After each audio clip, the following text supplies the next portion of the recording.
Pessoal, quando eu chego mais ou menos por aqui, acabou a memória, né, do celular, então eu tive que continuar em outro vídeo.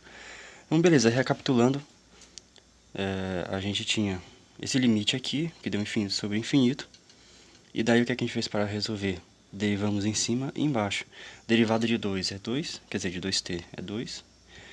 Aqui embaixo, a gente transformou a raiz em potência e meteu derivada, né, só que a gente fez aqui, ó. Então a derivada disso aqui transformado em potência, que fica melhor, né, para a gente aplicar aquela regra de derivação lá. Então ficou 1 sobre 2 aqui, 1 sobre 2 menos 1 dá menos 1 sobre 2. E aqui de baixo a gente tem que derivar o que está aqui dentro e colocar fora, porque é função de função. Então a derivada disso aqui dá 2t apenas. Então essa aqui é a resposta da derivada disso aqui. E daí colocamos aqui de baixo. E agora a gente tem que dar uma arrumada nisso aqui, né? Então, como é que vai ficar? Eu peguei partes daqui de baixo, né? Ou seja, esse início aqui, ó, eu coloquei em cima. Então, quando você coloca em cima, você tem que inverter. Então, inverso de 1 sobre 2 é 2. Inverso de menos 1 sobre 2 vai dar mais 1 sobre 2. E esse 2t, eu optei por deixar ele aqui de baixo. Porque qual vai ser a minha estratégia? Eu vou querer cancelar o t aqui. Então, beleza. 2 vezes 2 dá 4, certo? E no que é que eu me deparei? Porque aqui dentro, se fosse apenas um t ao quadrado, eu poderia só multiplicar aqui com expoente. Isso aqui, 2 sobre 2 daria 1. Então já iria simplificar, mas só que tem um menos 2 aqui dentro. Então eu não posso mexer. Então a ideia foi elevar ao quadrado em cima e embaixo. Então eu levei ao quadrado. E como é que ficou? 4 ao quadrado aqui. Eu multipliquei, né? Porque quando você tem algo multiplicando assim, quer dizer, elevado numa potência, você pode multiplicar esse expoente aqui por 2, fica ao quadrado, e esse aqui por 2 também, né? Então ficou 2 sobre 2, que vai dar isso aqui. Então como é que ficou? 4 ao quadrado, tudo isso daqui é elevado a 1, né? Porque 2 sobre 2 dá 1. E aqui de baixo também, 4t ao quadrado. Os dois expoentes, né? 2 ao quadrado, t ao quadrado. Aí beleza, ficou essa coisa complicadinha aqui. Então qual é a ideia? Eu tenho t ao quadrado aqui em cima e t ao quadrado aqui de baixo. Então uma coisa que é interessante, que eu gosto de fazer, eu quero que esse t ao quadrado seja eliminado daqui, só que ele está aqui dentro e tal. Então eu vou multiplicar por ele mesmo, só que ao inverso, né? Aqui eu tenho t ao quadrado, t a menos 2 em cima e embaixo. E vocês vão observar que dá tudo certo, né? Como é que vai ficar? Aqui em cima eu tenho que fazer uma distributiva, né? Esse t a menos 2 vai multiplicar esses dois que estão dentro dos parênteses. Então fica aqui 4 ao quadrado. Quando você tem o t ao quadrado e o t a menos 2, ou seja, quando você multiplica um número pelo seu inverso, o resultado dá 1. Porque 2 menos 2, você multiplica eles e tem que somar os expoentes. Só que a soma desses expoentes dá 0. Então fica t elevado a 0, que dá 1. Então aqui eu só tenho 1. Qual é o próximo? Menos 2 multiplicado por ele dá menos 2t elevado a menos 2. Beleza. Agora aqui de baixo tem a mesma coisa, né? Eles se anulam. Então fica só 4. 4 vezes 1, né? Beleza? Outra coisa que a gente pode fazer, ó. Aqui em cima eu tenho 4 ao quadrado e aqui embaixo eu tenho 4 normal.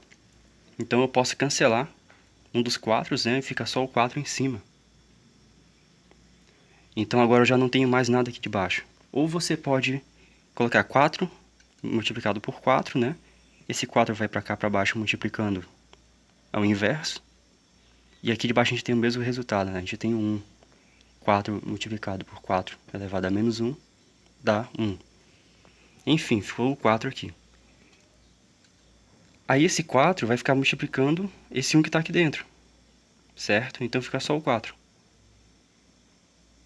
Agora o que é que faltou? Nesse caso aí. Deixa eu apagar esse aqui que não ficou correto. Na verdade, o correto é eu terminar isso aqui, né? Então, no caso, esse aqui ficou só 4. 1 menos 2t a menos 2. Ok? Esse produto vai dar 4 menos 8, né? 4 vezes 2 menos 8. T a menos 2. Agora, como é que fica isso aqui, ó? A gente sabe que se eu passar esse cara daqui de cima para baixo, ele vai ficar o inverso, né? Então, continuando aqui, vai ficar 4 menos 8, né? 1 sobre t a menos 2. Certo? Então, eu peguei esse cara daqui de cima e coloquei embaixo. E agora eu tenho que fazer o limite com t tendendo a infinito. Qual é a ideia? A gente arrumou tudo isso daqui para alcançar uma função amigável para aplicar o limite. Então, nesse caso, a gente chegou em 2t.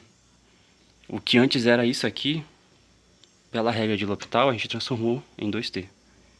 E aqui, o que era isso daqui, a gente chegou nisso aqui, ó. Ou seja, uma função bem mais amigável. E aqui é mais 2, né? Porque quando ele sai de cima para baixo, ele fica o inverso. Agora a gente vai aplicar o limite com t tendendo ao infinito. Nesse caso, o que é que vai acontecer? Eu tenho 1 sobre um número muito grande. Enfim, seria 4 menos 8 multiplicado por 1 sobre infinito. Eu tenho uma coisa, e eu vou dividir por infinitas pessoas, vai sobrar nada. Então, isso daqui vai dar 0. Então, 8 vezes 0 dá 0, cancela tudo, fica só o 4. Então, a resposta desse limite aqui é 4. Ou seja, quando t tende a infinito, isso aqui não vai chegar ao infinito junto, né? A gente viu que é da indeterminação. Então, aplicando a regra de L'Hopital para melhorar essa função e aplicando o limite novamente, a gente viu que quando t tende a um número muito, muito grande, ele tem um teto aqui de 4, né? Então, ele nunca vai passar de 4. E o mesmo acontece aqui, ó. Se eu colocar essa expressão aqui, né? Colocar um valor de t muito, muito grande, o máximo que vai chegar nunca vai passar de 6. Então, essa que é a ideia do limite, né? A gente não trabalha com um resultado assim ali. A gente só diz que ele pode chegar o mais próximo possível disso aqui.